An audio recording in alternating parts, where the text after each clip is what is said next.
Проживание старших и младших арканов для тех, кто хочет начать свою жизнь с чистого листа.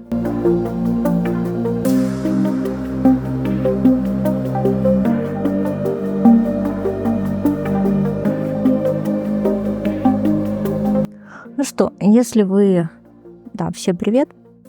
Если вы сегодня проснулись и осознали, что все, я так больше не хочу, мне надоело, я хочу что-то новое, то 100% вам Вселенная меня и подкинула под дверь.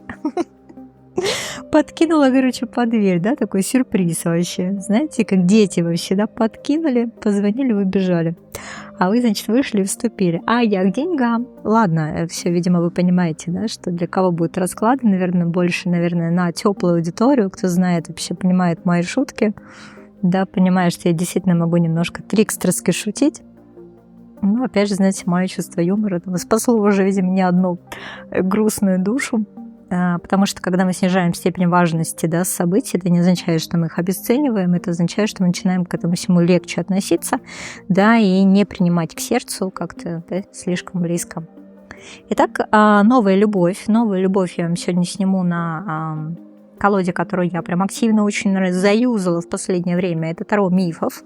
Хочется мне работать на портретных колодах, поэтому если увидите, что что-то такое очень красивое, ярко прорисованное, желательно не созданное нейросеткой, потому что я бы как вот не пыталась там что-то вглядеться, да, в портретную какую-то историю, то все-таки пока она еще не молодец.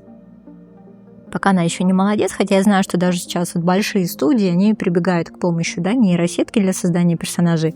Но в качестве анонса я себе заказала новую колоду от Таро студии.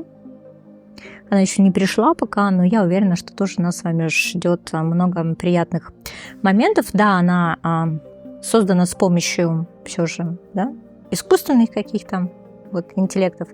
Однако, когда я ее смотрела, мне понравилось, в общем, соответствие, да, что там изображено на старших и младших арканах, там есть о чем подумать, поэтому вот такой немножко вам анонс, да, что на канале тоже скоро будет еще интереснее, чем сейчас. Короче, вот видите, нейроведьма в поисках портретных колод, потому что мне не все равно, на чем работать. И я, когда смотрю на колоду, я плюс-минус понимаю, какого плана и типа расклада на ней можно делать. Это тоже, знаете, определенный вид искусства. Все же, да, прям считывать пространство, да, у меня просто чуйка на колоду, я знаю, с чем я буду работать, с чем нет точно. То есть колоды, с которыми я вообще не работаю, не знаю, что с ними делать, потому что я их не утилизирую никак, не продаю, там, не перепродаю. Это колода Данте и... 3 даже колоды заколдованного, по-моему, зачарованного сада, тоже от Скоробеев. Потом первобытное, по-моему, Таро у меня еще лежит. Ну, еще какая-то колода. Смотрите, вот есть то, на чем мы вообще как-то не работаем. Может быть, если вы на них работаете, тоже напишите мне в комментариях, что у вас что-то получается делать на этих колодах, какие-то классные расклады. Может быть, я еще просто не совсем эти вайбы прочувствовала, потому что все-таки первобытное я хочу затестить. Это колода, на которой я вообще не работала, хотя я знаю, что она может быть рабочей, потому что сейчас у нас опять весна, да, опять у нас будет возвращение к нашим корням, которые пробуждаются, очень много земли, и такие колоды, как Майриэль, например, там первобытные, они опять будут очень круто работать. Ну, вот я должна была вам говорить. Вот эту колоду я считаю универсальной на разные времена года. Таро мифов, поскольку сама по себе структура — это 78 богов, как высокого пантеона, да, олимпийцы, так, соответственно, и сезонные боги, боги источников, боги, там, допустим, гор, там, рек, прочее, да, там, смертные, которых уже потом, значит, возвели там в ранг, да, святых, там, после смерти, такие, как Геракл, например, который там исполнял, да, приходи своей там мачехи, которую я просто ненавидела, потому что он был, да, не королевского рода, богического, вот из Адюльтера, да, ее Зевса с смертной женщиной. Ну, в общем, на самом деле прям очень мощные истории, когда ты знаешь, ты понимаешь, что у тебя расклад прям крутой может быть, именно потому что очень много там пасхалок и отсылок. Это тоже, знаете, определенное искусство такой тарологии. Вот, если сейчас то, что вы слышите, это вас завораживает, и вы хотите тоже там как-то, да, да, быть глубже, отличаться, иметь свое личное звучание, проявленность, да, в втором мире, опять же, или с помощью энергии там, карт Таро, системы в частности, что-то понять и разобраться в себе, потому что вас просто вы смотрите, вас завораживает, вы не знаете, как подступиться.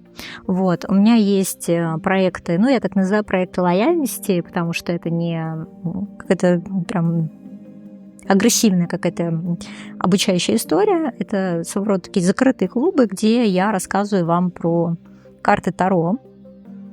Это проживание старших арканов. И вот смотрите, после проживания старших арканов, то есть это медитативная часть обязательно, после лекционной. То есть лекционная у нас тоже есть, но в том формате, в котором вам не дается в учебниках. То есть если вы возьмете классический учебник, вам будет рассказывать там вот этот глиф означает, вот это, сочетание цветов и так далее. Это дает, на самом деле, очень узкую характеристику, потому что сама по себе система, она сильно глубже. И нужно еще понимать, как это применяется в современном мире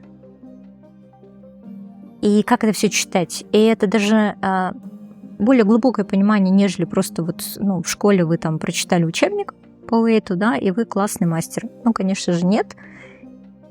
Но это настолько увлекательный процесс, что ты просто не хочешь останавливаться, потому что ты можешь примерить на себя энергию, да, каждой карты. Прям примерить на себя. То есть энергию шута, жрицы, императрицы. И понятно, что ты будешь по-другому себя чувствовать. Ты будешь понимать, вот это мой расклад, он не резонирует, это мои энергии, а это не мои. Это классно, потому что у тебя тело начнет отзываться и тебе говорить, вот это наше, вот это не наше. Да? И тогда выбор в жизни тоже начинает меняться в пользу себя. Такой немножко момент самовывоза. Потом, если ты понимаешь, что ты уже подкованный и хочется шагнуть дальше, есть закрытый формат. А этот закрытый формат, он абсолютно, наверное, новаторский, потому что смелый. А смелый в том плане, что я там полноценно учу магическим практикам, да, потому что я сама практикую крафт.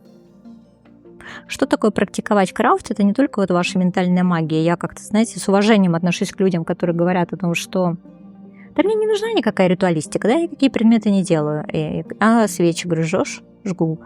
Говорит, на маркетплейсах покупаю. Я говорю, классно, работает? Работает. Я говорю, классная у тебя ментальная магия. Но по большей части я понимаю, что человеку просто страшно что-то ручками делать. Да? Страшно понять, на что же способно его тело. Страшно понять, на что же там способны его энергии. А вдруг еще так получится, что у тебя еще коннект, да, с божествами случится. Да? А там же нужно понимать и знать технику безопасности, работы с ними. А вдруг у меня там родовые способности откроются. И с одной стороны, эта сила внутри есть, она тебя распирает, но она не выходит наружу, портит жизнь тебе и окружающим. Собственно, если ты понимаешь, что это твоя история, есть проект, по большей части, для женщин, называется он «Манифест», от слова «проявленность», потому что мы там учимся проявлять магическую силу, взаимодействовать, да, не отсвечивать очень сильно в материальном мире, потому что ты не подойдешь никому, не скажешь, что я да, в лоб. Вот. И поэтому мы пишем всякий такой бред в социальных сетях, типа регрессолог, что-то такое, вуалируя абсолютно, кто мы на самом деле. То есть момент того, что в тебя присутствует, да, умение управлять энергиями, да, менять пространство, чувствовать людей, по запаху, яснознание и прочее. То есть в лоб ты не скажешь, потому что люди пугаются. Но при этом, согласно кодексу, да, видящих, ведающих, то есть люди должны понимать, с кем они имеют дело, и мы это показываем с помощью нашей энергетики. И понятно, что, опять же, не все энергии дружелюбны, поэтому нужно учиться защищаться. Я рассказываю, что такое экранирование, кокон, техника безопасности.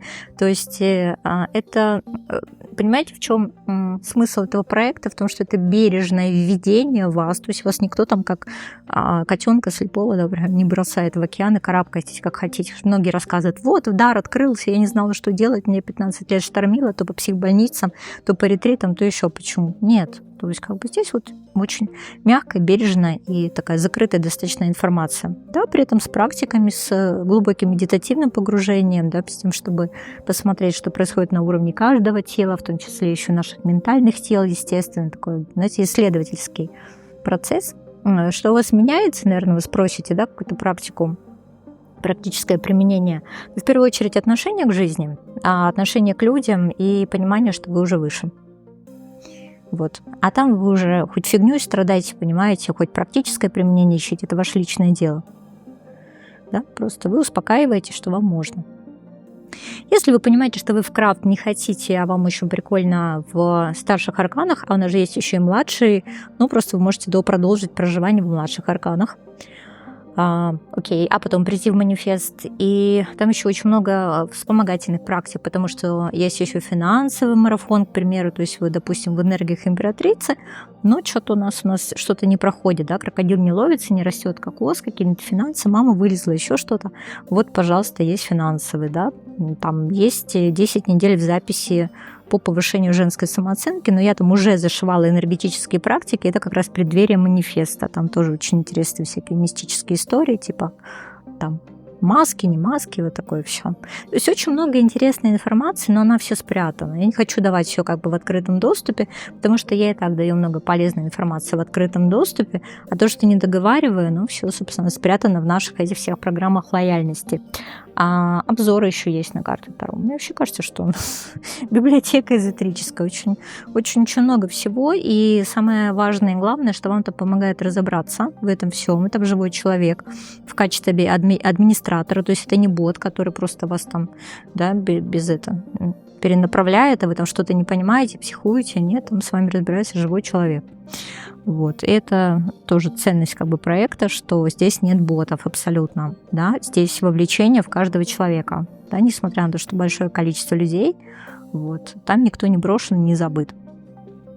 Даже есть какие-то технические сложности. Хорошо, все, наверное, поговорила, да, что это действительно очень такой нейроведьма, это не просто человек, это уже такой большой проект, да, который объединяет людей из разных точек мира, и опять же мы помогаем восстанавливаться в это сложное время, да, а мы не про то, что вот я такая вся избранная, отлетевшая. Нет, я избранная, поэтому я цельная. А если я цельная, я спокойная. Если я спокойная, я знаю, что в моей жизни происходит, как это все регулировать, да, плюс-минус, что куда направлять, где какой профит получать. И самое главное, что я знаю, кто я, да, то есть я знаю, кто я. А когда я знаю, кто я, мне спокойно. Это дает ощущение безопасности на разных уровнях. А между тем мы будем исследовать сегодня любовь новую, которая может прийти в вашу жизнь, насколько вы к ней готовы. Поэтому я и беру колоду, которая тоже на мощнецких энергиях, энергии разноплановые, потому что, как я вам говорила, здесь уже боги высокого порядка, боги среднего порядка, боги низкого порядка, по принципу шаманизма, в котором был верхний, нижний и средний мир. Да? Тут вот тоже такая немножко иерархия. Так, ну, только здесь больше не совсем про животное, это такая стихиальная, как бы греческая история. Греческая, римская, они как бы у нас такие тоже анималистичные, но немножко другая сама по себе структура. Там богического пантеона, и вот мы тоже, они будут нам подсказывать. Хорошо, колода готова с нами работать? Показывает нам Вселенную, карта Луны. Но она такая, знаете, немножко с подвохом колода, да, с настроением. Ага. А тут, наверное, такое ощущение, что он говорит, как договоримся. Десятка пентаклей перевернутая, как бы карта Луны. То есть путать нас однозначно будут. Ну, девочки такие девочки, да? Потому что прям диаметрально противоположные выкатили мне. Я так хочу сказать, что если мы будем считать это как подсказки, то это про то, что, может быть, мы не совсем понимаем, что происходит в материальном мире. То есть головушка там что-то одна история, а в материи совсем другая. Давайте разбираться, да, новая любовь. Единичек, ну что, я вас приветствую, да, будем сейчас смотреть происходящее с вами, так, в каких вы энергиях относительно новой любви. Вообще, давайте так, какое у вас сейчас отношение к любви, да?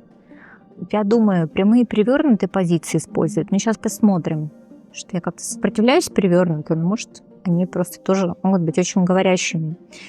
Давайте, наше истинное отношение к любви сейчас. Наше истинное отношение. О, боже ж ты мой. Вытащили нимфу, да, 9 чаш. Посмотрите, какая красотка. То есть мы этой любовью наполнены или мы все-таки жаждем видеть разные ее проявления. То есть здесь вот очень такой важный момент. Сейчас немножко с вами разберемся, потому что, в принципе, я хочу вам сказать, что карта неплохая.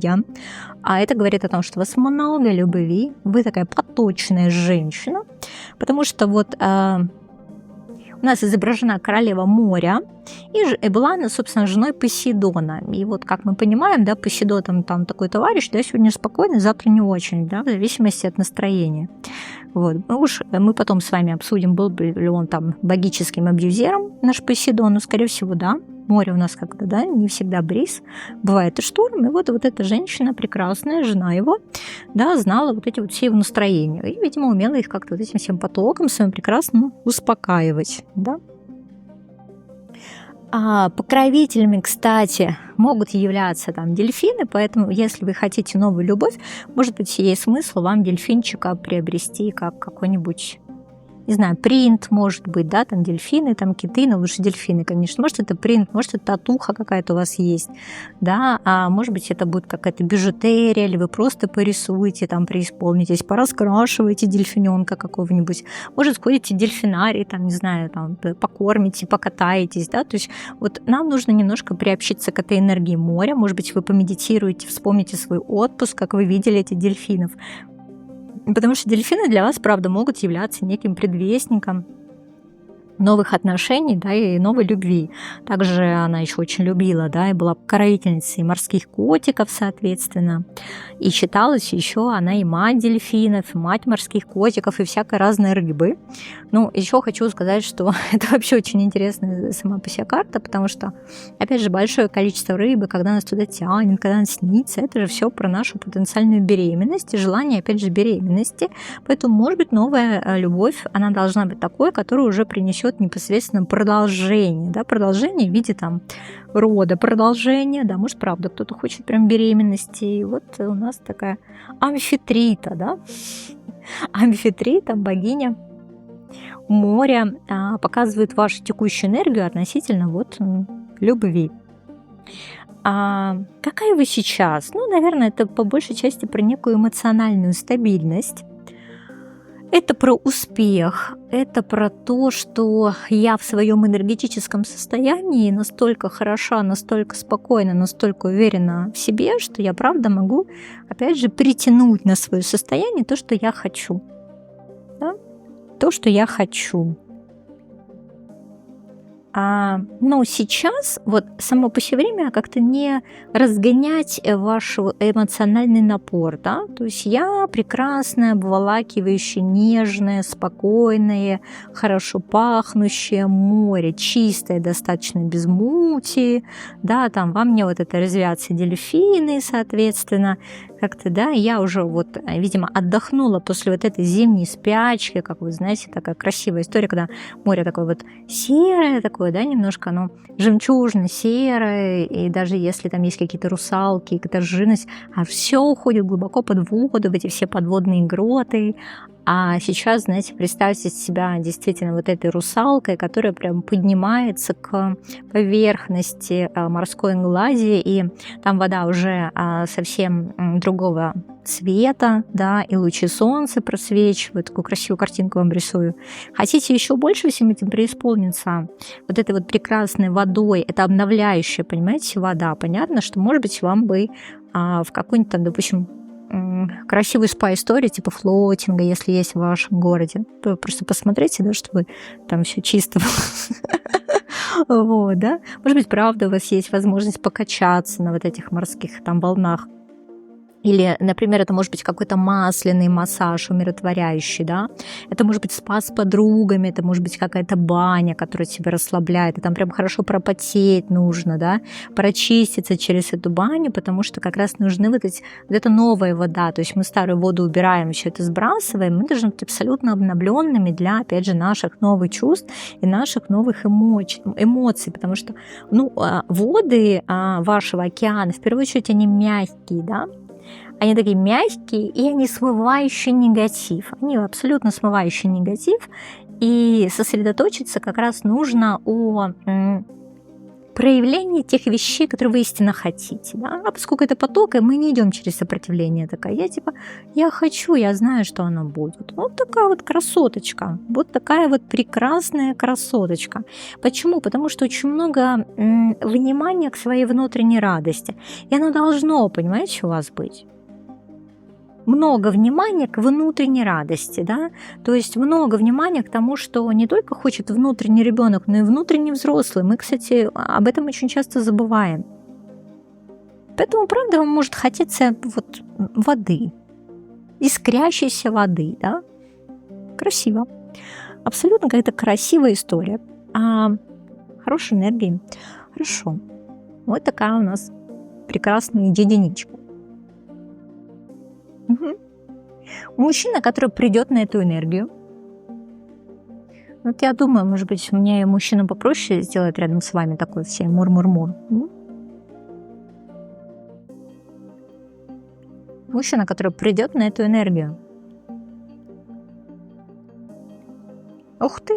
Ух ты, посмотрите, какая мощная история, потому что мужчина, который придет на эту энергию, он почувствует как раз ваш вот этот поток, вашу поточность, вашу свежую энергетику, потому что это карта звезды, посмотрите, какой мощный, да, вы по девятке чаш, он, ну, такой, видимо, выше немножко рангом, такие.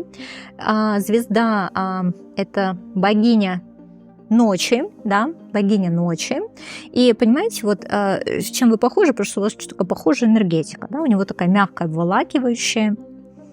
Вот я когда это смотрю, у меня ощущение, что я прям чувствую вашу аромат. Знаете, у меня не яснознание даже сейчас больше работает, а какое-то ясно нюхание. Ой, я забыла, как это, но на самом деле это, да, это нормально, когда работают все 5 органов чувств у экстрасенса. Вот есть такой момент, и вот ясно нюхание какого-то. И вот я прям действительно чувствую вот какие-то, знаете, такие ноты прям какого-то влажного тропического леса вот здесь вот, да, то есть ему как бы аромата. Может быть, вы действительно мужчину осознаете по аромату, да, который от него исходит. Я не знаю, может, это знакомство в каком-то парфюмерном магазине, вы будете выбирать себе духи, и он там себя над внешностью заинтересует, что-то есть такое, понимаете, у вас. Еще какое-то красивое переплетение, потому что в этом всем очень много эстетики.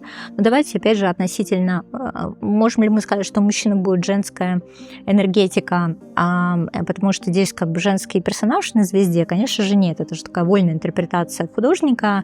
Вот. Может ли он быть темнокожим, например? Ну, почему нет, кстати?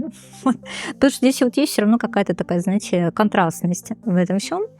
Ну, не обязательно темный, там, может быть, смуглый, да, может быть, он, правда, какой-то восточный, потому что мне прям пахнет вот этим востоком, очень сильно пахнет, вот, горячее, что-то такое горячее, может быть, это смуглая кожа, может быть, это просто какая-то очень интересная смиксованная кровь, да, то есть это какая-то не кровь там холодного севера, вот, а это горячая кровь. У меня очень много огня действительно от этой карты, несмотря на то, что ночь она тоже может быть достаточно холодной, да, но здесь очень много огня. И я, наверное, еще вытащу карту подтверждения, потому что мне хочется понять, почему я чувствую так много огня от этой карты. Удивительно. Ну, знаете, чем может захватить этот мужчина? Опять же, своей какой-то необычностью, потому что по энергетике этой карты это хаос в первую очередь, да, это первобытная богиня хаоса, и из этого хаоса, да, создавалась какая-то структура. И, кстати, может быть, этот человек как раз приходит в вашу жизнь, чтобы немножко упорядочить, смотрите, ваш поток, понимаете? А для вас это действительно что-то важное и новое, любовь, потому что здесь человек приносит вам исцеление, но исцеление весьма специфичное. То есть это не на каких-то, как мы привыкли, там светлых достаточно энергиях, или мне ангелы-хранители его подсветили, либо еще что-то. Но это именно, понимаете, энергия перерождения в первую очередь. Да, и это про свет. Это все-таки про свет, но свет какой-то знаете, ранее вам не, ну, знаете, не свойственны. То есть, может быть, человек сильно это свет и не излучает, да, то есть он непонятный, непрозрачный, может быть, это не про то, что он там улыбается жизнерадостно, как ребенок. Ну, какие, короче, у нас ассоциации прям, ой, какой светлый человек. Вот здесь как раз этого нет. Здесь вот ощущение, ну, нефти, понимаете, здесь ну, ощущение какой-то вовлеченности, ощущение какой-то тягучести, да. Очень много действительно водных энергий, при этом ваша вот эта водная, ваша такая, знаете, искристая такая свежая вода, ваша внутренняя, не знаю, что игристая, возможно, да, там смешивается с чем-то тяжелым, да, с какой-то такой достаточно мощной, такой, знаете, нефтяной, не знаю, там, может быть, как настойка какой-то густой, там, как, знаете, как сбитень, как медовуха, вот что-то такое густое, тянущееся, вот такая очень интересная энергия. Поэтому, правда, человек может работать там как-то, знаете, с землей это связано, с нефтью, кстати, может быть, связано. Не знаю, у меня вот такие прям очень мощные ассоциации здесь идут. Зачем человек придет в вашу жизнь, да, вот несмотря на вот эту вот вашу легкость, здесь он будет показывать вашу внутреннюю силу, знаете, может быть, вы такие, да, я такая вот прям легкая по жизни, я вот такая вся вот эта поток и радость, и он такой, посмотри, как бы, как много ты прошла, посмотри, как вот, что ты стала легкой, потому что ты разрешила себе вот эту тяжесть отпустить, понимаете, вот в нем что-то такое есть, потому что вот он мудрый, он, правда, может подсвечивать вам то, знаете, что вы раньше, там, допустим, считали своими недостатками, то человек показывает, что смотри, а это как бы вообще твое достоинство. Вот какой-то такой интересный момент. Но я сейчас немножко еще человека все-таки раскроем.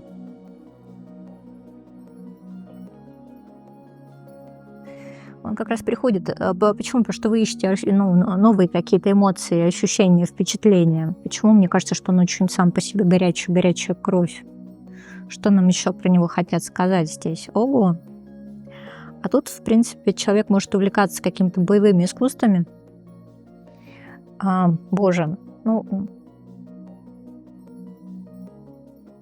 Такое ощущение, что вот такая, знаешь, свежая такая нимфа морская, да, встречает какого-то своего искусителя, потому что это же еще вот этот момент медузы, да, и ограничений, где человек, правда, может увлекаться чем-то нетрадиционным, в том числе, допустим, там какой-нибудь там техникой шибари, может быть, да, потому что здесь, правда, может быть про ограничения, про связывание, да, ну, будем, да, говорить с вами так, что взрослые люди, 8 мечей, ну, медуза, такой немножко он, конечно, человек интересный. Слушай, ну, может быть, это тоже его какие-то личные ограничения, которые вам необходимо преодолеть. Сейчас еще посмотрю, о чем. О чем? Третью карту. Потому что личность такая, что она прям сильно не раскрывает. Угу. Это тоже, знаешь, там с потенциалом, потому что сначала по человеку непонятно, да, 7 чаш как бы перевернутая, но потом ты понимаешь, что он обладает какими-то просто безграничными фантазиями, скорее всего, вы знаешь, как бы вы сближаться будете на каком-то, знаешь, внутреннем пробуждающемся интересе друг к другу, на волне сексуальности, на волне каких-то желаний, которые оба хотели бы попробовать. То есть вам это все интересно, ну как-то вот у меня же типа вода попрозрачней, я же вот в тех вот этих водах все больше, да, хожу, а здесь нет, а здесь прям человек, смотри, прям погруженный, посмотрю, какие сами по себе темные карты, да. Человек действительно прям в каких-то, может быть, фантазиях. Человек, правда, кстати, может создавать, может быть, какой-то парфюм, крафт, масла там, да. Это может быть парфюмерия, это может быть дизайн какой-то, вот что-то есть такое. Но почему вот эти ограничения сейчас еще посмотрю? Такая интересная позиция вообще по первым вариантам. Почему у нас ограничения по медузе? 8 мечей плюс еще и перевернутая. 8 мечей перевернутая. Ну, знаете, после моей ассоциации медуза на колеснице мне сложно понять ее на 8 мечей. Ну, знаете, вот если карта негативная, перевернутая, это все-таки про свободу, это все-таки про чувствование, да, смотри, вот человек действительно дает возможности себе, вы знаете, какой-то прям прорыв мощный, чувственный, и тебе тоже, и тебе, собственно, тоже. Потому что медуза сама по себе, она же была наиболее известной, да, наиболее известная из Горгон. Изначально она тоже была смертная она, и потом, по-моему, ее Афина, да, превратила в эту женщину со змеями там на голове.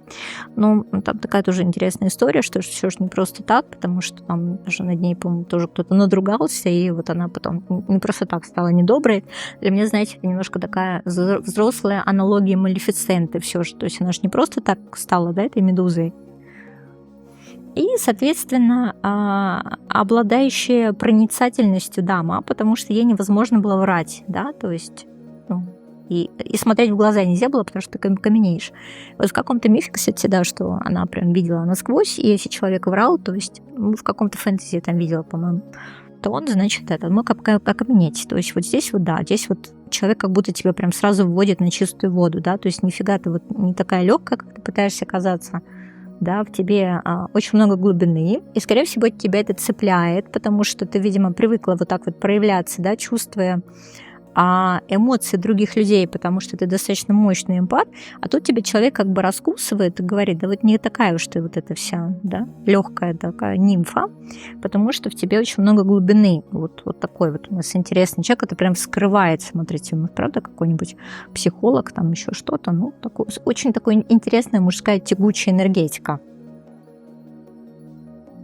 Посмотри, какое прям разнообразие вот этого внутреннего мира. Может быть, знаешь, это творчество, может быть, это многогранное, знаешь, какой-то интеллект достаточно мощный.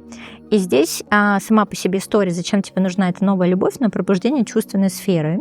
И вот эта чувственная сфера, она сначала, в принципе, может, правда, пойти через низы, через проявление каких-то таких, знаешь, там желаний, импульсов, которые может быть, тебе не свойственны, как тебе казалось, а потом 100% это будет выходить в какие-то более интересные энергии, такие, знаешь, более плотные и чистые, наверное.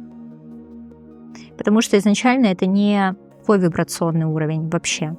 Но тебе туда прикольно, тебе туда глубоко, ты туда, знаешь, аж боишься занырить, потому что тебя закладывает все. Это как, знаешь, вот эта твоя русалка бы, наоборот, бы ушла бы в эту глубину, прям смотри, в эту темную воду. Хорошо. Семерка чаш. Я не хочу там, кстати, много рассказывать, потому что он говорит больше. Все, не надо про меня говорить. Не хочет. Ну, опять же, немножко семерка чаш там раскрою, почему она перевернутая.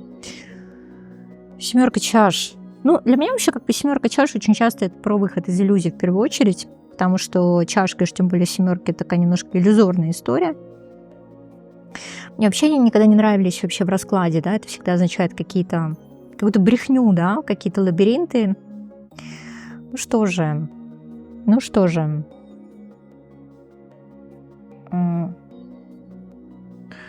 Опять же, вот какое-то ощущение скрытых мотивов, да, ощущение какого-то подвоха, может быть, да, ощущение какого-то двойного дна. Поэтому, да, вот такой, ну, как будто это вот сразу ты понимаешь, что это не твой уровень. А что потом будет происходить? А потом ты, скорее всего, в этом человеке, да, или он в тебе, смотри, да, видит, опять же, какие-то возможности исцеления, потому что двойка жезлов, тут уже немножко у нас энергии смягчаются, да, если мы с собой начали вообще, да, за здравие, у нас такие мощные, знаешь, эти органная музыка такая, да-да-да-дам, что-то такое, да, прям накрыло, то здесь вот спустя какое-то время тебя вот это отпускает, вот это ощущение морока от человека, да, и вы как бы начинаете нормально общаться. А сначала как бы типа, что это было, что за вообще странный чел, короче, что это вообще в моей жизни происходит. Вроде как ты смотри, мощная вспышка притяжения, а потом тебе интересно, но непонятно, да? Типа очень все интересно, непонятно. А человек, кстати, может скрывать свой возраст, вот такое вот что-то. Ну ладно. Или какое-то, знаешь, что-то относительно себя может скрывать. Чарет. Колесница. Ну, знаешь, тебе будет казаться, например, что вот в той теме, про которую вы общаетесь, человек очень опытный, а на самом деле, может быть, и интересный, да, а может быть, знаешь, ты вот цепляешь тем, что вот ты слушаешь то, о чем он рассказывает, а другим, типа, это неинтересно, знаешь, или он как бы вот чего-то достойного найти не может. А потом, да, вы начинаете нормально наконец-то общаться, да. Двойка жезлов. Опять же, Асклепиус, это бог исцеления.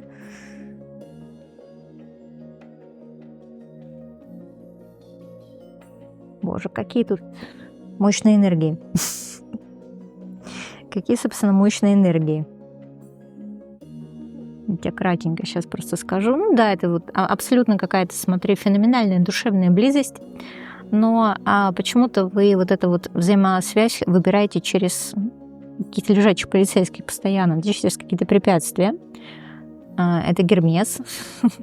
Как бы карта отшельника, но пусть она нас не пугает. Вот смотри, потому что здесь отшельник у нас, получается, лежит с десятка жезлов. Это вот тогда, когда ты достаточно давно уже в состоянии, что ты никого не можешь встретить, и тебе кажется, что вообще вот эта вся любовь не для тебя, да, что это все иллюзии, и как бы тебя это не коснется, но, как бы, знаешь, боги смеялись, да, боги смеялись,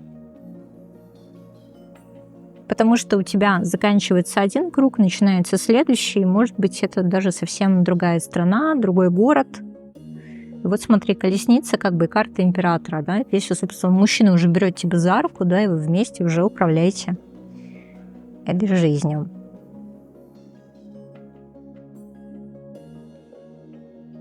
Ну, у меня ощущение, что приручишь холостяка или какого-то, знаешь, чувака с каким-то прям больным сердцем, ну, больной нахатой.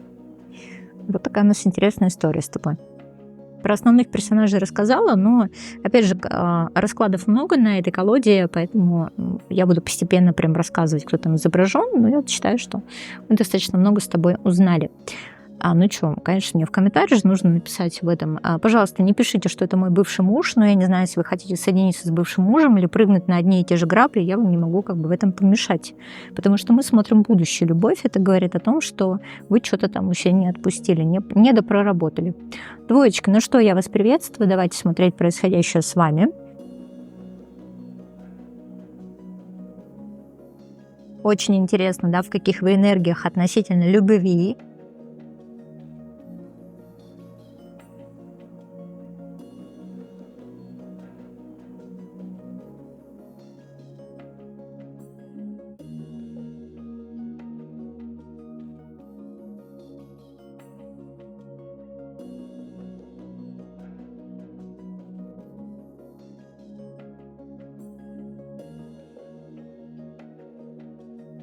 Так, я, кажется, стараюсь работать на прямых позициях, но всякое может быть. Если перевернутый, трактую еще перевернутый, потому что там как-то значение у нас всяко разное может быть. Ну что, вы там готовы вообще к новой любви? Ну нет. А здесь точно не готовы, потому что не хватает вам, собственно, вот знаете, ощущения раскрытого сердца все же. Не хватает. А что за парень вообще у нас тут изображен? Это бог утренней звезды, да, бог персонификации, да, то есть проявления.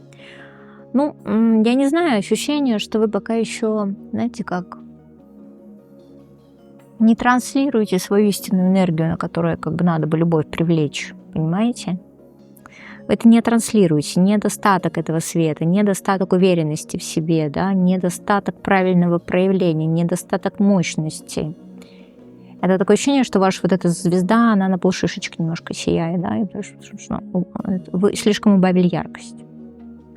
А убавить яркость можно по-разному, может быть, даже еще и внешние проявления, знаешь, может, энергетика такая совсем не активная, да, не активная нота. Как-то так все на подтанцовках, на подпевках. Вот, допустим, мы там с девочками идем куда-нибудь гулять, да, а может, вам кажется, что вы самая страшная из подруг. Это никакое сейчас не оскорбление, это я знаю, что многие женщины так, знаешь, подсознательно думают, что со мной что-то не так, да, я какая-то не очень, или там на меня внимание никогда не обращают. Вот что-то такое, знаете, это внутренние какие-то ваши нюансы.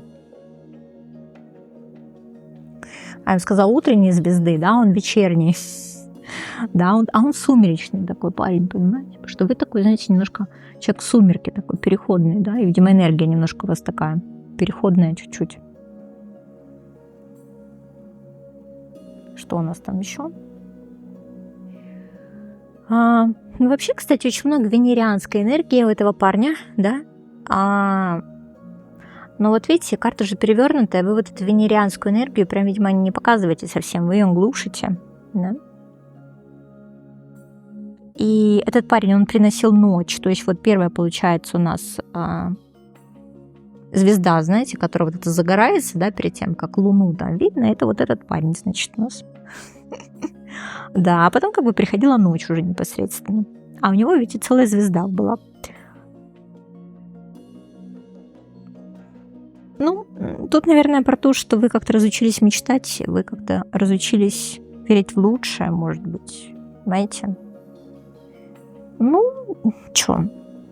Какие курсы нужны по повышению самооценки женской, наверное, да?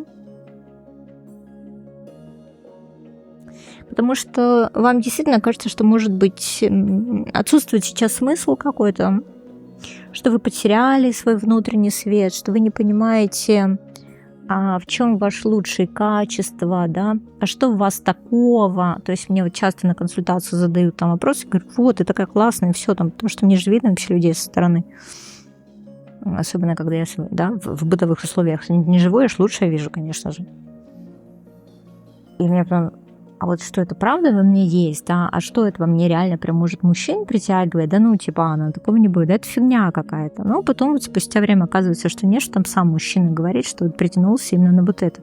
Потому что девочка вообще изначально не считала своим достоинством, условно. Да и вообще как бы непонятно, чего вы хотите сейчас и что ищете. Вы не проявляетесь. Вы как будто потеряли немножко вот этот внутренний взор свой. Вот вы ищете какое-то, знаете, наставничество, да, понятие, что я хочу на самом деле. Но пока вот этого нет. Пока вот такое ощущение раздрая. Ну, кстати, может быть, вам и нужен, знаешь, человек, который тебя прям подсветит.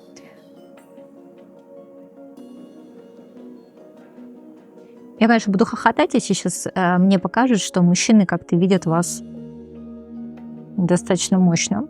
Такое может быть, потому что это ваше внутреннее самочувствие, да, как вас видят все-таки лица противоположного пола.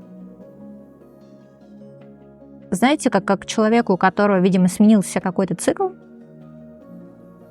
а человек как будто не может выйти в новый цикл, да. Ну, допустим, смотрите, как у женщин бывает цикл, ну, условно, молодости закончился, ну, такой молодости, да, такой, цикл зрелости, а вот она это не понимает, да, то есть вот нет, как сказать, достойного какого-то принятия изменений, может быть, потому что это все-таки Мойры, да, и Мойра, получается, одна у нас там нить раскручивает, да, вторая отмеряет, третья режет.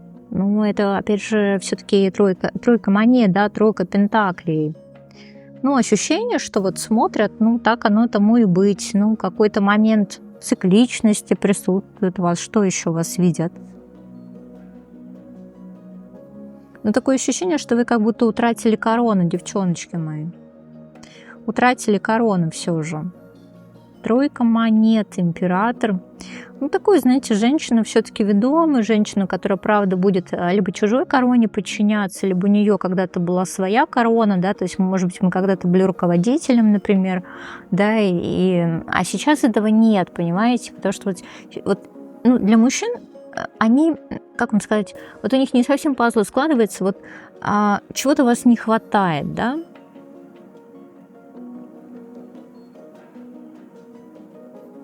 Перевернутый получается у нас иерофант, пятерка монет, двойка мечей. Ты знаешь, это какая-то странная история, потому что, правда, мужчины могут сливаться, и вы не понимаете, почему. Потому что это что-то из серии, например, у вас могут быть свидания, да, а потом это все это, ну, прекращают, потому что мужчина такой, да, это не то, не мое. Или вы так, знаете, сходили на свидание, такая, да нет, не то, это не мое. Или вы достаточно давно не были на этих свиданиях, и вы как бы разучились чувствовать вот этот момент восхищения, знаете, в вашу сторону. Вот какой-то немножко все-таки раздрай с мужским миром у нас произошел здесь. А так, да, вот смотрите, видит женщину, да, и знаешь, и, может быть, говорят из серии, ой, там, да родишь ребенка или, допустим, мужика бы тебе хорошего, вот что-то такое, знаете, вот ощущение, что вы прям транслируете, что вам нужен проводник по жизни, может быть, правда, мужская рука нужна, да, или обязательно мне нужна семья, потому что я без семьи как уля в проруби, хотя, например, вы там разведенная можете быть, да, или как-то пытаться сама себя как-то вот, ну, реализовать, но пока не получается, поэтому вполне возможно, что у вас был, да, этот персонаж, и он, ну, там, допустим, закрывал какие-то ваши потребности, в том числе там материальные, там деньги давал и так далее. А вот вы, получается, без вот этой руки помощи пока реализоваться не можете. да, и как бы давайте так, с вами неспокойно, да, с вами пока на данный момент не чувствуется вот этой некой безопасности, и на данный момент вас пока не выбирают на роль жены, потому что вас этой женой не видят. Вас этой женой не видят. А кем вас видят? Двоечки. Кем вас видят? Мужчины.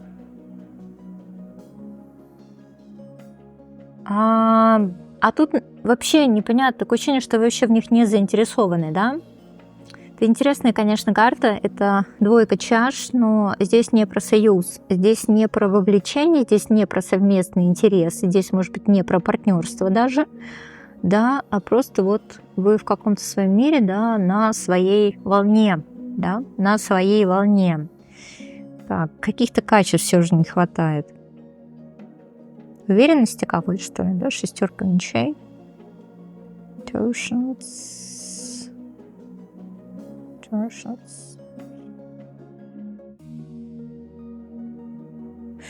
я не знаю, у меня ощущение прям какой-то прям стабильности идет, да.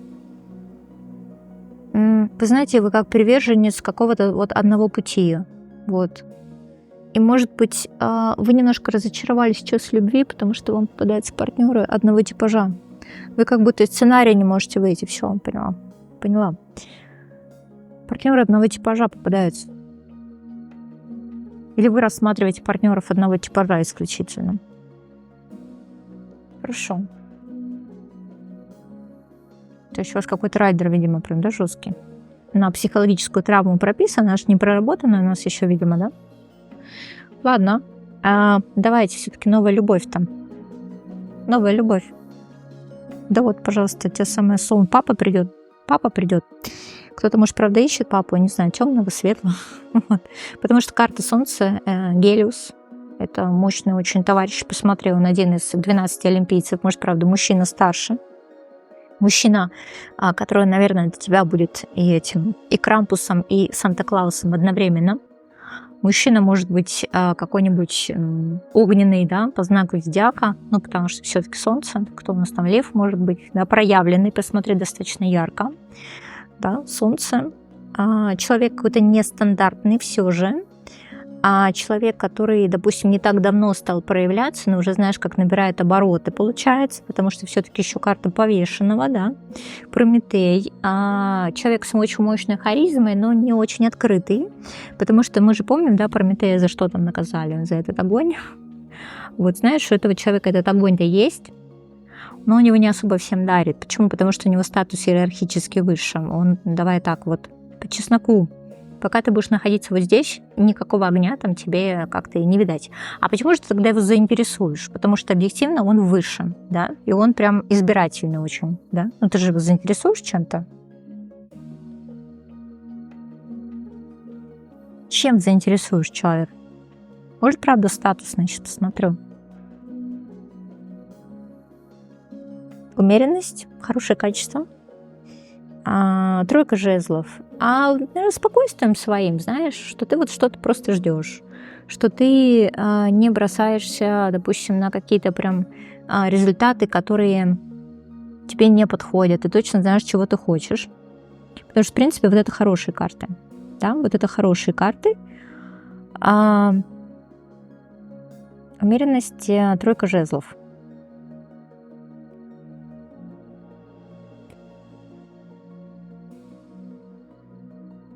Знаешь, такая, короче, ты ждешь с доверием к миру. Ему это очень нравится, потому что ощущение, что она меня дождалась. Вот какой-то такой момент, да? Вот, она меня дождалась. Ну, еще как бы есть ощущения такие.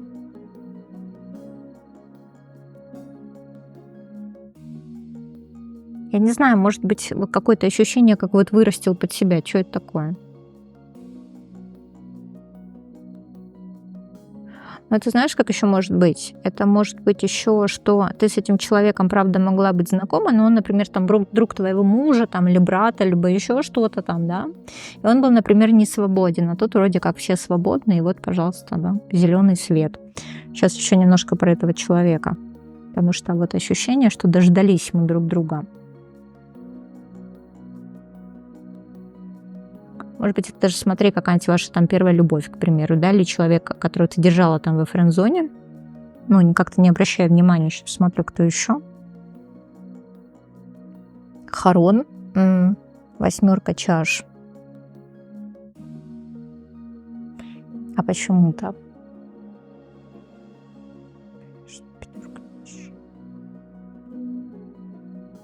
Что такое?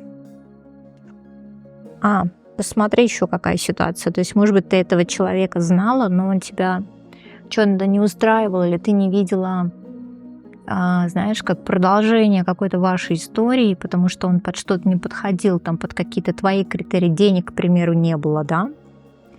Или, например, это ситуация, когда он все разводится, все никак не разведется, например, там со своей женщиной, потому что видишь, как это конфликтная ситуация, деньги там поделить опять же не могут. Или у него ситуация, знаешь, как это конфликтная была. А тут вроде как вот эта новая любовь. Сейчас давай еще посмотрю, вы с ним знакомы или нет. Королева монет. 6 чаш. Кстати, да. Да, такое ощущение, что человек, правда, из детства твоего может быть, знаешь, как из соседнего двора, там может быть, знаешь, сосед какой-нибудь. Королева монет, 6 чаш. Может быть, когда тебя мама, да, говорила, обрати там на нее внимание.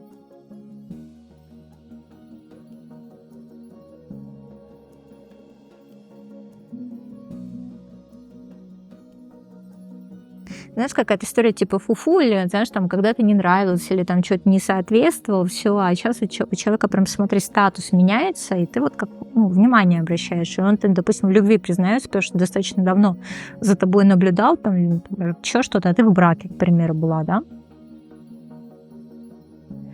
А ты в браке была. Ну, вы нет, вы как-то связаны. Так и что вообще, зачем человек в твою жизнь-то приходит?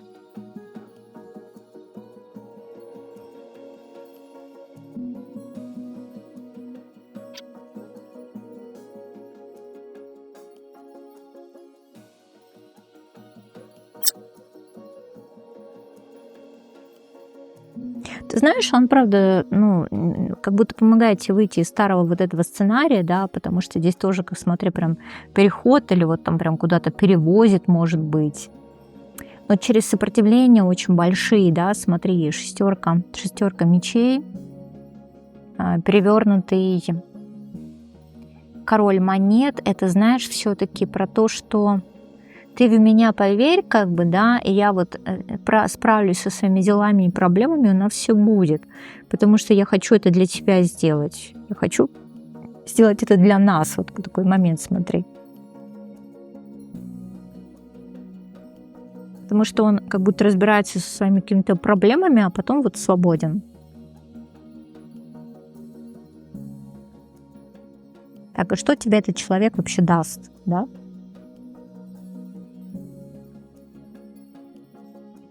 Двойка жезлов, 9 чаш. А все-таки возможность, опять же, почувствовать себя женщиной, которая заботится, да.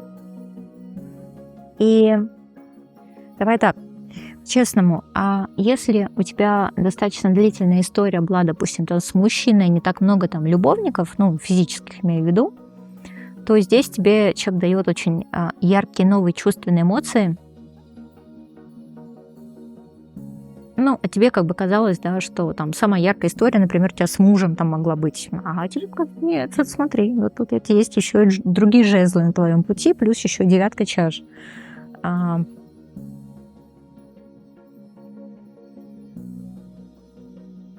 Вот смотри, решение идти с ним как бы в отношения, оно не мгновенное, не просчитанное, оно, знаешь, как будто человек тебя под крыло, короче, берет. как будто он реально берет тебя под крыло, да, а тебе сложно, тебе больно, ну, как-то тяжело, ты как-то перестала чувствовать себя женщиной сильно, да, и он тебя как лечит, да, это про то, что он действительно изначально просто приходит тебя подлечить, но здесь по дьяволу у вас прям, смотри, какая мощная привязка может быть, длительная, долгая привязка.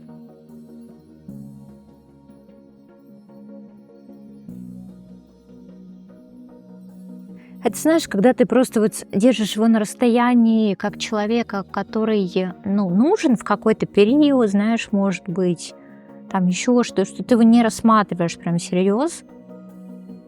И, может быть, это, знаешь, даже для тебя сначала какие-то, как это, friends with benefits, да, это какие-то свободные отношения могут быть, гостевой, может быть, какой-то брак или что-то еще, а через какое-то время ты прям очень сильно к нему привязываешься, очень сильно к нему привязываешься. Ну все, это прям все накрыло. Блин, а я что, его люблю? Колесница, башня, король мечей.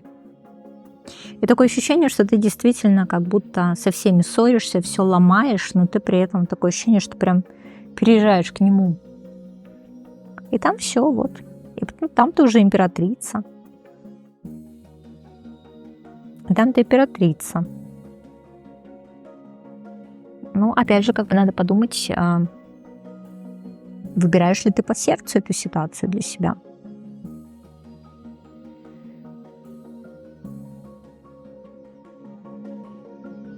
Как красиво, да? Боги нам показывают новую любовь. Троечки, ну что, я вас приветствую. Давайте смотреть происходящее с вами. Про новую любовь мы смотрим.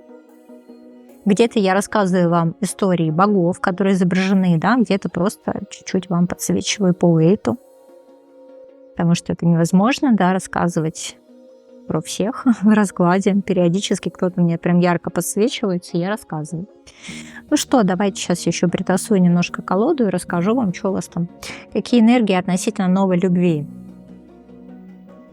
Так, ну вообще-то туз чаш, но это туз чаш перевернутый. Перевернутый, наверное, мы немножко будем читать в отрицательной коннотации. Да. Пересох наш ручеек или нас как бы затапливает изнутри. Смотрите, какие у него красивые синие глаза и синие тени. Может быть, это как раз знак того, что вас сейчас будет влечь какой-нибудь синий электрик или, например, там раздражать, потому что, ну, цвет я имею в виду, потому что если мы, опять же, берем психологию цвета, да, то, может быть, у нас прям...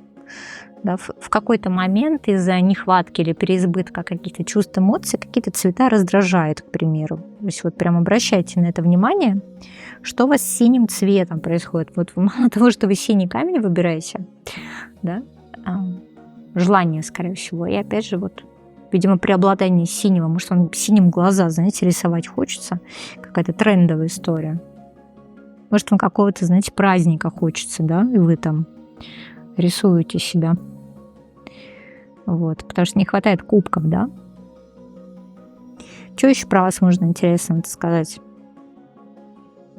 Что еще можно сказать про вас интересного в кубках? Ну, это у нас бог моря, да, определенного, по-моему, там вот этого залива.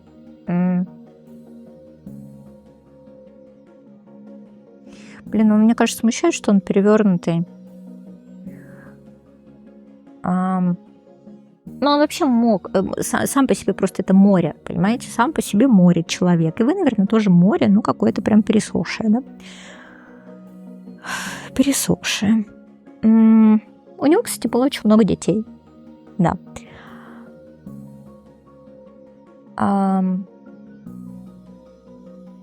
Ну, детей, короче, и те, кому он там покровительствует, тоже все было про море. Он, видимо, прям большой морской папа во все, да, был. И вот такое ощущение, что вы тоже немножко здесь себя потеряли, потому что папа у нас море переворачивается. И это не говорит о том, что вы готовы к каким-то новым изменениям, да, готовы к какому-то новому началу. Вас очень сложно взять на слабо, да, вот. И потому что какая-то нехватка эмоций, да, какое-то, знаете, отсутствие вдохновения, может быть, ничто не радует, да. пустота. Может быть, даже мы уходим в какое-то состояние лечебного эгоизма, да, потому что мы же когда-то были в прямой позиции, поэтому море, море, море, а сейчас какое-то, знаете, пересохшее немножко море. Чуть-чуть депрессивное состояние, кстати.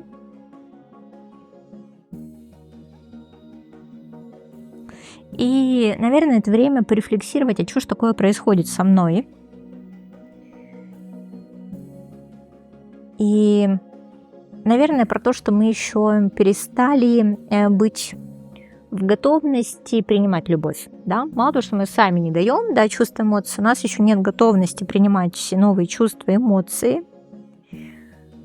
А мы не показываем открыто их, и вполне возможно, в нас очень много пассивной агрессии. Если у нас много пассивной агрессии, то мы будем встречать людей, которые будут тоже нам подсвечивать нашу пассивную агрессию. Да?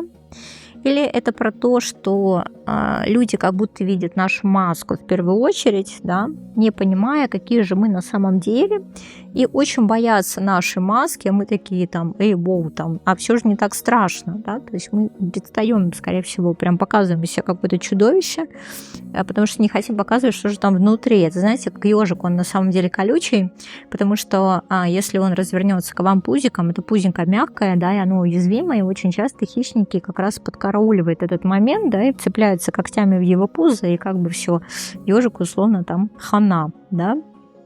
Поэтому он, конечно, пузо прячет, это самое уязвимое его место.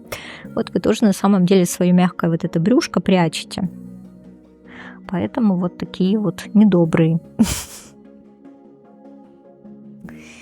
А вы еще очень боитесь свои чувства, эмоции, поэтому вы максимально сдерживаете. И, скорее всего, это приводит к тому, что мы сами прям перекрываем всякие источники себе.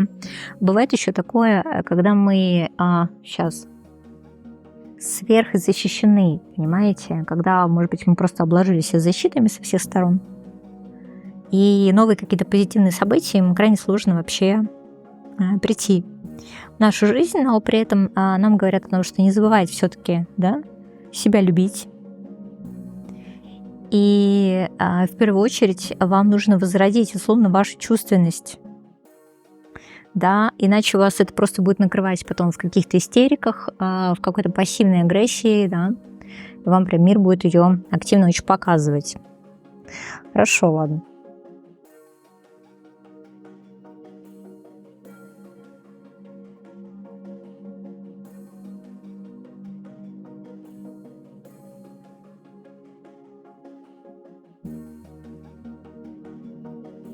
Ну, знаете, просто бывает, что мы не в том обществе находимся, и поэтому это вполне закономерный процесс. Что еще по вашему перевернутому тузу чаш? Да, да, есть такое.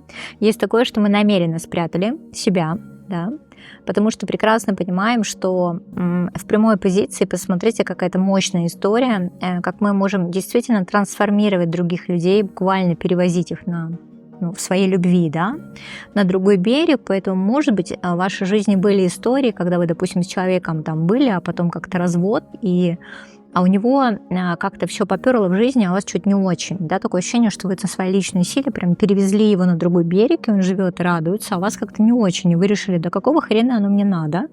Вот поэтому, смотрите, 8 чаш перевернута, это карта Харона, да? Помните, он у нас там вот это души привозил.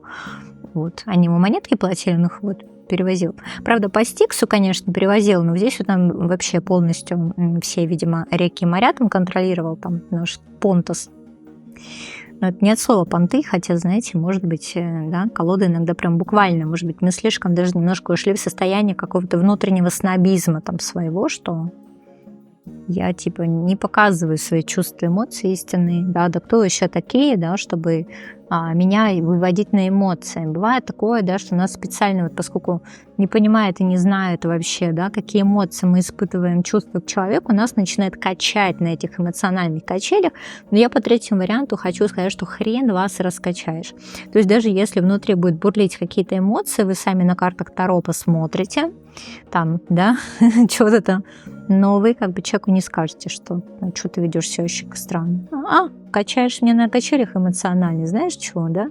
Я вообще даже реагировать на это не буду. Ну и все, человек, а как ему еще подступить к вам? Все, и он такой в повешенном. И вот вы, знаете, сидите, как вот эта баба-яга, Вокруг вас, значит, чистокол такой.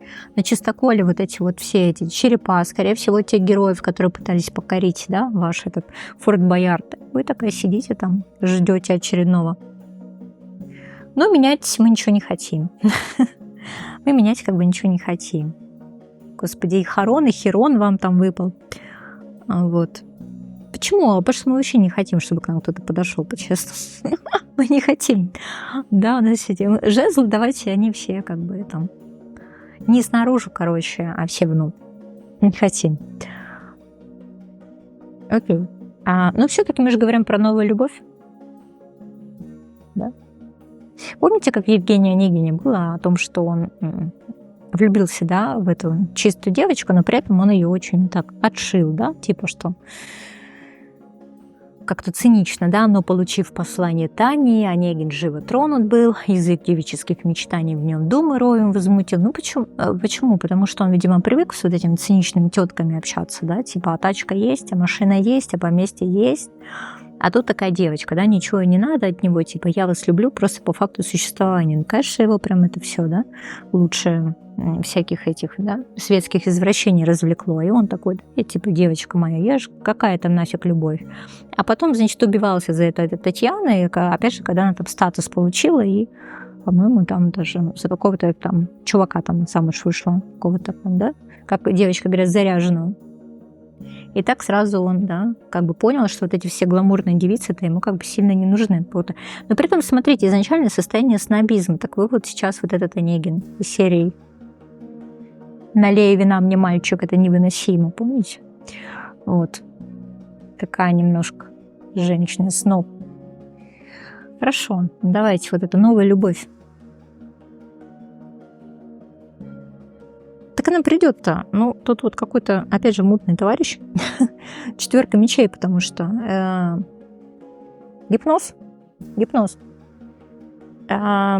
Сказать, что вам будет понятно, что делать с этим человеком, конечно же, нет, потому что по гипнозу никогда ничего не понятно, и, может быть, он, правда, будет вас раздражать, потому что будет ощущение, что он как-то прям юлит. Он достаточно спокойный, и, скорее всего, вот эти вот ваши игрища, да, разума он как-то не воспримет серьезно, потому что он такой keep calm, да, там, и be happy. Абсолютно спокойный чувак.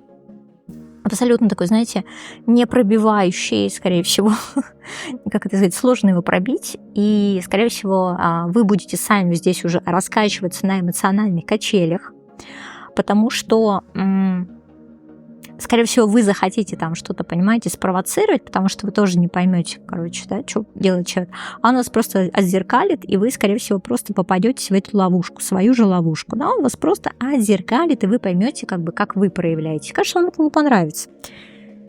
Конечно, вам это не понравится. И вообще, как бы он бог ста, и вам будет казаться, что да если я тебе нравлюсь, что ты ничего не делаешь, что ты не действуешь, я же там понимаю, чувствую, вы потом, конечно, себя там накрутите, вы там уже будете ходить к всяким этим психологам, да, и считать, что он там какой-то кармический, прости господи, и прочее. Почему? Ну, потому что действительно здесь мужчина немножко выходит за рамки ваших там шаблонов, соответственно.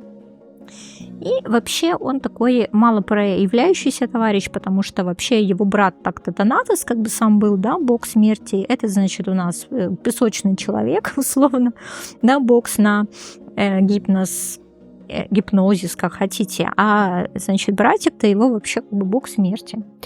Да, и оба они вообще прям дико спокойные были. Ну, как бы не сказать же вообще, что Танатос, он у нас какой-то очень, знаете, проявляющийся чувство эмоций. Нет, он же такой бог трансформации. Эти тоже преисполненные, в общем, да, братики.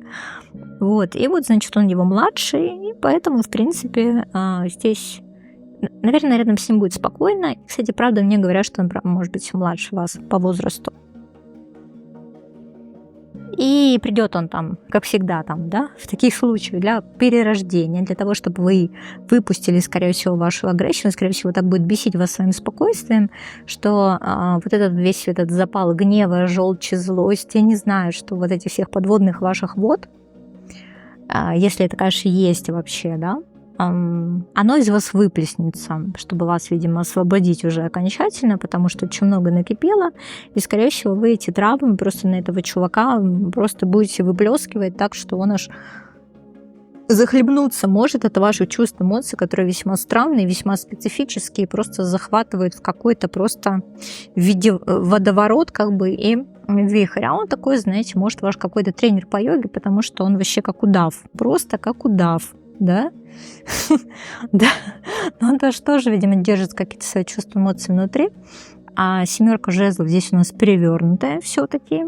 И опять же, у него, видимо, тоже все чувства, эмоции направлены вовнутрь. Так, 7 жезлов, да, то есть если есть какие-то чувства, соответственно, да, то он хрен вам о них скажет, да. Потому что вот, пожалуйста, Афродита, да, влюбленный, опять же. И было, получается, Афродита, да, много земных любовников, да, но там сильно она их и не любила, такая, да, как это сказать, акция в 5. И любила, по-моему, она этого бога войны, по-моему, да, беззаветно. Она, скорее всего, была для него слишком такой светлой ванильной девочкой. Хотя, по сути, вообще такой не была. То есть это, знаете, опять же, разница восприятий. Вот, потому что он ей как бы не отвечал, насколько я знаю, взаимностью. Вот такая очень счастливая она была, потому что здесь показывают как раз вот страх отказа вот в этих позициях, да. Вот он такой спокойный, потому что почему-то сразу уверен, что вы ему откажете, что ли, не знаю, что смотрю. Почему действий нет, да? Действий сразу нет.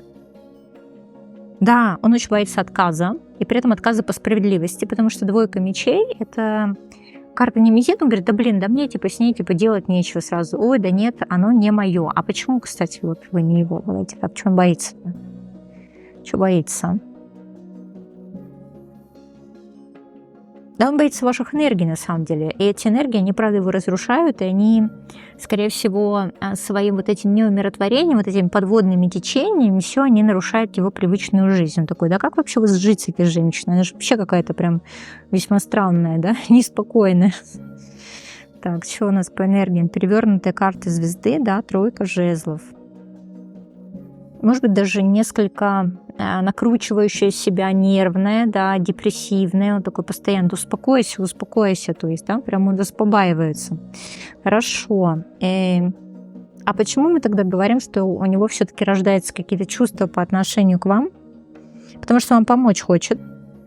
Потому что это, скорее всего, тоже какая-то травмирующая ситуация. Прям смотрите, у вас меч, да, то есть 8 монет, как бы, да, и он действительно идет как исцелитель вот этой ситуации, да, действительно, как бы вы, скорее всего, какими-то там нападками его не пытались уничтожить, его это, да, добро, веру в людей, он как будто все это понимает, да, все это признает, да, 8 монет, перевернутый дьявол, то есть, смотрите, он очень сильно исцеляет и принимает вашу темную часть. Вот. И, скорее всего, вы тоже его там искушаете из серии, да что ты типа такой хороший, да расскажи мне вообще о хорошем, да знаю, вас все одинаковые, да, то есть вот этот вот момент внутренней какой-то такой агрессии. А он такой, да я типа это, верю, что с тобой все хорошо, да, он что-то в вас видит просто, что он изначально вас видит. Человека, наверное, который запутался, да, человека, который делает очень много для других, но боги его что-то так и не вознаграждают, да, потому что, смотрите, это рыцарь жезлов, но это как бы карта Геракла, а Геракла у нас там после смерти, как это сказать, поселили таки на Олимп, а проблема была, короче, в том, что он же просто был нелюбимым сыном, ну, то есть он был, получается, как бы сыном бога, да, и смертной, и, значит, это жена бога, приревновала, соответственно, к этому адюльтеру, зачем ей нужен был вот этот товарищ, который, в принципе, изначально вообще на Олимп не претендовал, насколько я помню, и она его заставляла, короче, Гера, да, совершать различные подвиги, да, с целью того, чтобы просто уничтожить к хренам. И, ну, понятно, да, типа, хочешь быть героем, соответствуй, и пацан, значит, здесь соответствие. Но там еще была интересная история, потому что по мифам он как бы совсем-то неумным был и такой, знаете ли, Геракл, такой, знаете ли, знаете, быдловатый немножко. Ну, давайте по-честному, потому что там характер у него такой был. Вот. Алкоголь, содомия, разврат и прочее. И, может быть, это, конечно, было такое богическое перевоспитание, чтобы ему там дозволили, короче, жить на Олимпе, да, и вот это вытрясли всю эту быдловатую дурь из него. Вот. Ну, это просто, если мы, например, там почитаем ту же самую Агату Кристи, да, там, помните, Пуаро и подвиги там Геракла, и когда, значит, Эркюль — это же Геракл, по сути. И, значит, один его друг там взял на слабо и сказал: слушай, да ты никогда не будешь вообще похож на Геракла. И он, Эркюль, когда это все открывает, и такой: я типа не хочу на него как бы быть похожим, потому что это за вообще человек неутонченный абсолютно. И вот. И у него, значит, включаются соревновательные процессы, что я тебе вам докажу вообще, что я тоже Геракл. Вот. А для этого ему тоже нужно совершить подвиги, но понятно, что подвиги не как в книгах по мифологии, а связаны с раскрытием преступлений. Такая немножко отсылка почитать. Вот. А зачем я это все говорю? Просто вот объясняю, как нам показывает пространство. И значит, этот товарищ, короче, видит, что несмотря на то, что вы тут совершаете подвиги для всех, что-то вас как-то не как сказать, не короновали еще, да? Человек, который запутался, то есть во имя чего ты это делаешь вообще, да? А вот то, что ты делаешь, оно вообще кому-нибудь надо? Вот какой-то ты очень прям дико спокойный. Да, дико спокойный, и он такой, скорее всего, может быть, трогает какие-то ваши детские моменты, да, там шестерка чаш, или вы просто успокаиваетесь, потому что чувствуете себя, там, его энергии достаточно спокойно и расслабленно, да, может быть, рассказываете, смотрите свое детство, какие-то детские воспоминания, потому что он падает, он ровно очень бьет вам вашу травму. Сейчас посмотрю, с чем связана травма. А травма, скорее всего, про заслуживание любви, да. А мы заслуживаем любовь через то, что мы хорошие, да? Да, вот, пожалуйста, да, про заслуживание любви. Может, от матери, может, еще о чем. И вот, и он как-то, видимо, прям бьет в эти все цели вашим, прекрасно понимает, что происходит. И это рождает в нем чувства по отношению к вам. Тоже, видимо, какие-то детские истории, но он их типа исцелил, понимаешь уже? Так, паж жезлов, королева чаш, Феба перевернутая.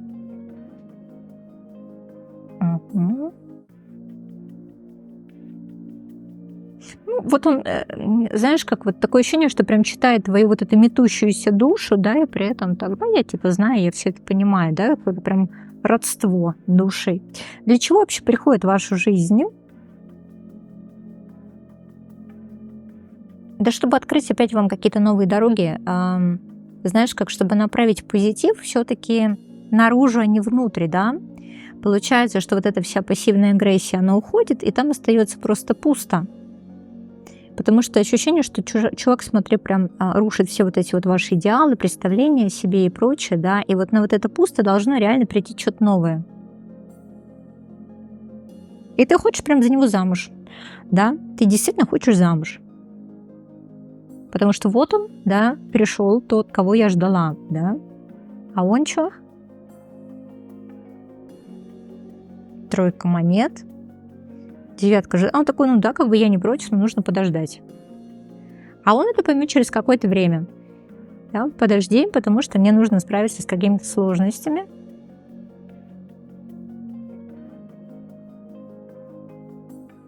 И сначала вроде как общение идет на спад, а потом получается, вы получаете, как смотри, как новый шанс.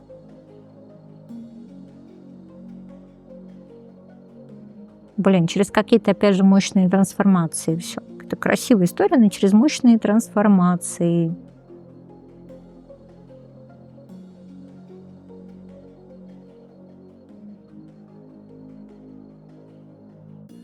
Знаешь, как мощные трансформации, когда вот у тебя изначально одни какие-то притязания на жизнь, какие-то райдеры, все по полочкам, все расписано, но вот это общение с этим человеком, оно как будто обнуляет абсолютно все твои вот эти, знаешь, как представления, какие-то желания, потому что здесь просто хочется с человеком быть. Я не знаю, может, тебе, конечно, ну, тут кто-то, правда, связан с, там, может быть, событиями какими-то сложными, потому что все-таки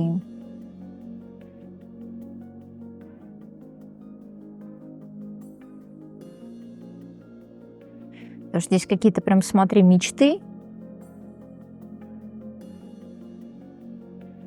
о том, что пройдет время, да и все нормализуется. Ну, так, по сути-то и будет, понимаешь? Но это опять какая-то долгосрочная игра, но